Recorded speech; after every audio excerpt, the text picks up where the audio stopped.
Hello and welcome to Programming Fundamentals Introduction C#, Lesson 3, in which we're going to be looking at iteration. Okay, so this is where we're up to. We've already looked at simple maths and inputting. We've looked at a little bit of selection, and like I said, we're now going to look at iteration. So, this is one of the main programming constructs, along with sequence, the order of instructions, branching, so when we choose a direction, but now obviously iteration, repeating a sequence of commands, and in which there's two main types. There's conditional loops and there's counted loops. So these are the three sort of main loop instructions you'll see in nearly all programming languages. There are a few others, but these are the ones that you'll see in just about every different programming language going. So we've got a for loop, a do loop, and a while loop. So for loops, they are a counted loop. You know exactly how many times you want to repeat some instructions. For example, you're looking through items on a list. You're looking through a list of people. You want to do some check or some calculation on that person's account. So you say, I've got a list of 10 people. I'm going to go from 1 to 10. Then we've got do loops. This is where you absolutely want to run some instructions at least once, but it might be many, many times. This is, for me, the least used loop. Then there's a while loop. While something is true or while something is false, keep looping. I use this when I'm spawning characters into games and I'm checking to see if there's a place that they can go.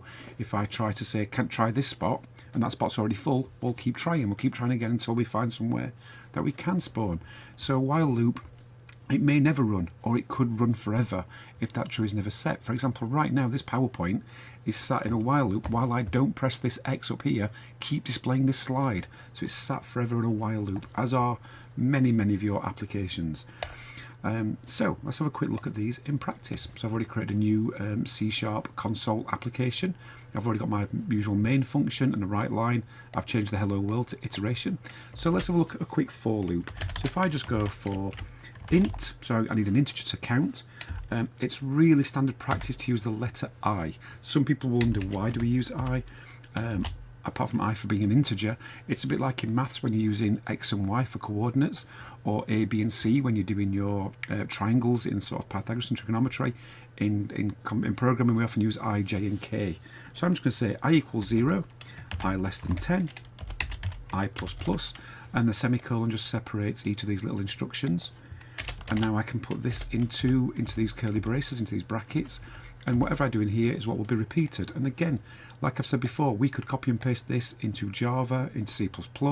This would still work. If I put it into PHP, I just put a $sign there, and so on. So this is a really standard way of writing for loops. So I'm just going to put console.writeLine. Just for the sake of it, I'm going to just put the letter I in there so we can see this working, and this should count from 0 up to 9. So let's have a look. So there we go, it's gone from 0 up to 9, and of course it's stopped because we've not gone to 10. It's saying while it's less than 10. If I'd have put less than or equal to, then obviously it will go up to and including 10. Now we can also count up in steps. If I want to count up in twos, so let's say I'm going to go to 100, I'll stay at 0. I could say plus equals 2. So if you weren't familiar with the plus just means add 1 to I. It's just a shortcut. But if I say plus equals 2, it's going to count up in twos. There we go, so we can see it's 56, 58, etc., and the rest of it's all up there. Okay, and I'm sure you've probably gathered now, I can go plus equals 10, and it will count up in steps of 10. Okay, so I can also count backwards. If I say I equals 100, while I is greater than 0, and now I can just take away instead. So I could sort of go minus equals 10. Yeah, I'll count back in tens. This is not the most exciting way of teaching for loops, but it's just a way of showing you how we can go through things. And in the next couple of lessons, I'll be showing something sort of more interesting on this stuff. Sorry to pause there, my computer seems to just freeze on me. Okay, so that's the for loop. Now I'm just going to get rid of this so it's not clogging the screen. A do loop, very similar. We're going to a do loop. And again, I do the little braces, but now I have to say do while something is true. Notice I put a semicolon just there at the end of the while loop, and the for loop I didn't. So obviously I need something to count, so I'm going to put a variable just outside it. I'm going to declare a variable called int loop. So this is going to be my loop counter. I'm just going to start it at 0. No, I'll start at 10. So I'm going to say loop equals 10.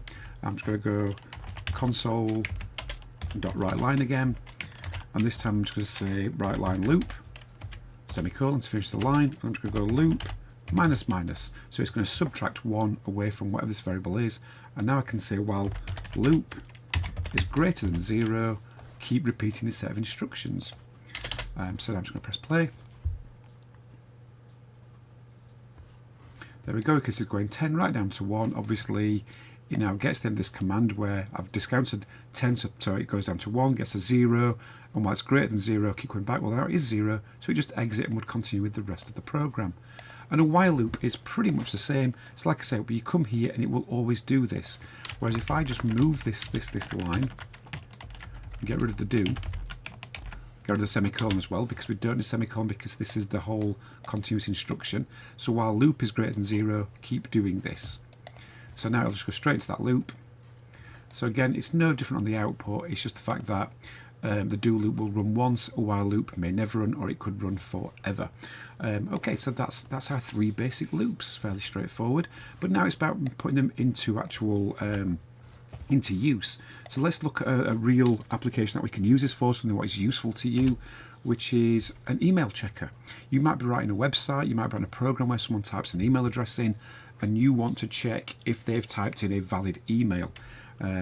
So you know, what are the rules for making an email address? So let's just take a look at this good old classic, bob@hotmail.com.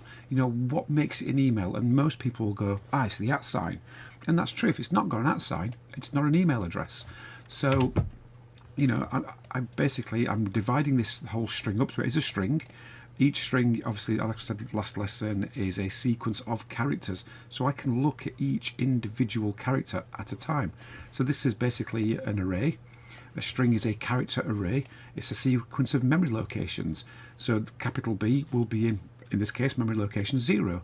O is in memory location 1, and so on. So we need to use this memory location to check for things.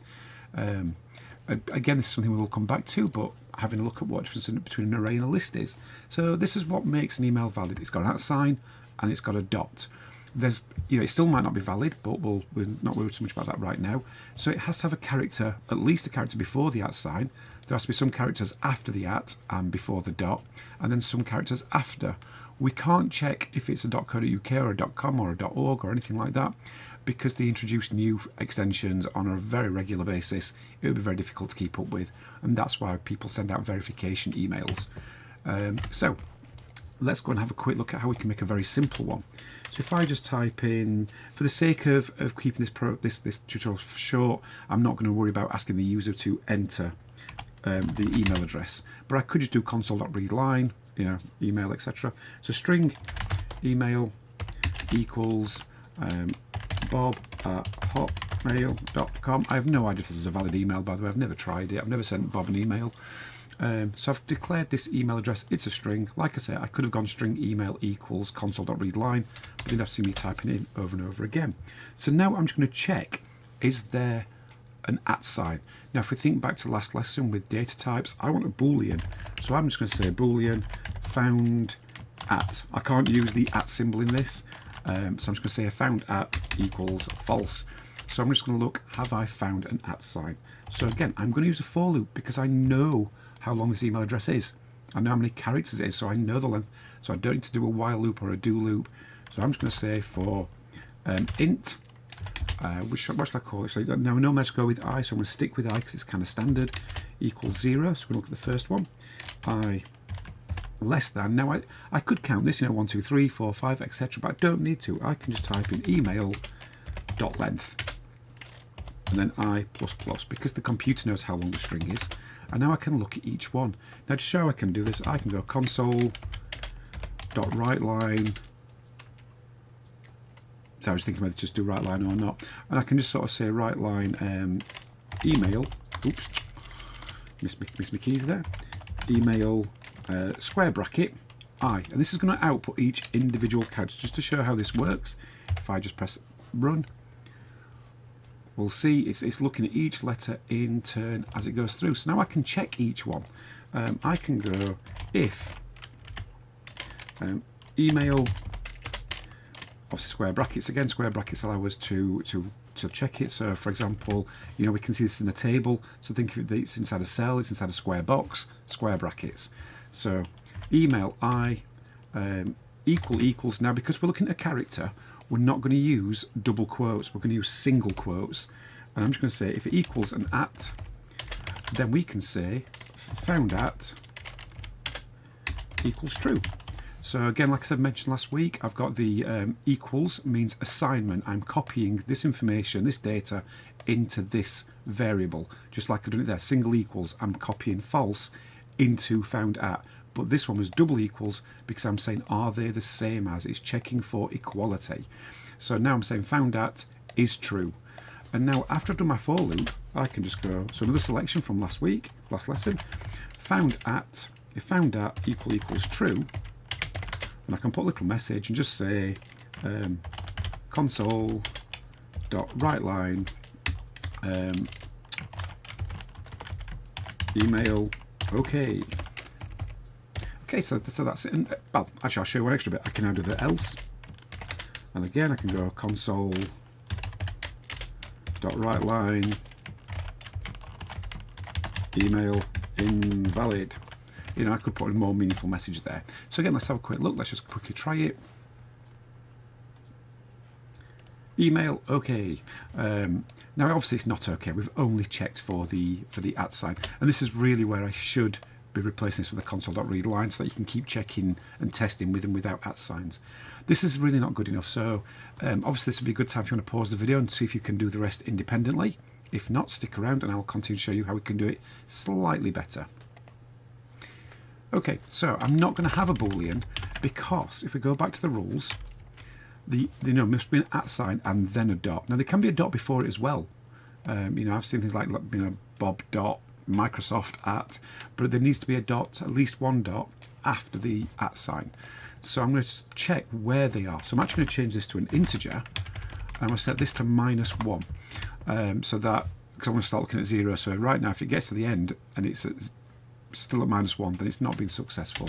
I'm also going to do a found dot, or period, or full stop, or whatever as you want to call it. So down here, I'm going to go, if email I is equal to the at sign, I can say found, oops, didn't need that, did I? I can say equals I. So I'm going to record exactly where it found the at sign. So again, this is still with my for loop, it's with my if statement. And now down here, I can go, in fact, I'm just going to leave that for the moment because I'm going to look for the dot as well. And because I'm lazy, I'm just going to copy and paste this little section. When copying and pasting, be careful because you might not change all of the code. I'm going to look for the dot, and it's going to found the dot at I. So that's it. I've now looked for an at sign, I've looked for a dot sign. All I need to do now is come down here and change this command. So first of all, I can say if found dot is greater than 0, so it's found it at least in the first position. So it's at least in, so if it's 0, it's still not good enough. If it's at least in 1, then we should be okay. So found out is greater than 0, and so again, this is now more on our selection than it is on our iteration. Found out equals 0, sorry, greater than 0, and found dot. So I want this to be after. I can say found dot is greater than found at, and that means that dot has come at least after the at position. But again, still not quite good enough. Not really a problem though. We can say found at greater than 0 and found dot is greater than found at +3, because I want there to be at least 3 characters for their actual address. I have seen some shorter, but when I read the rules many years ago, it said that the domain name has to have at least 3 characters. So for now, I'm just saying it's at least 3 characters. So if I test this, it should be okay. Yep, email okay. Let's just change some things. Let's just quickly take out the at sign. Again, this is where me writing it would have been quicker. Email invalid, that's good. If I put the at sign back in, but I take it right down to just 2 characters, it should also say email invalid. There we go. If I bring it back up to 3 characters, well, I'll bring it up to 4 just for funsies. Email OK. So there we go. We've now got an email validator. So you could, at this point, use this in a game environment if you're wanting to create a user registration account, or in a website. Again, same again, you're wanting to create a user registration. So it's a useful little bit of code where we are using a for loop to loop through our array of characters. We're using selection, some if statements. We're using some Boolean algebra to check actually more than one variable is the correct number. And we're using our if and else for our different conditions. So I'm going to leave it there. Obviously, if you found this video useful, please do like, subscribe, positive comment below. Please feel free to leave a suggestion for future video content. But this is now a challenge for you. Can you develop a password strength checker? You've seen how to do loops, you've seen how to do if statements. The main things for passwords, you've got to sort of count, has it got the things that make a password strong? Have a few days to have a think about it, or a few minutes, and see if you can implement that. And I will see you in the next video.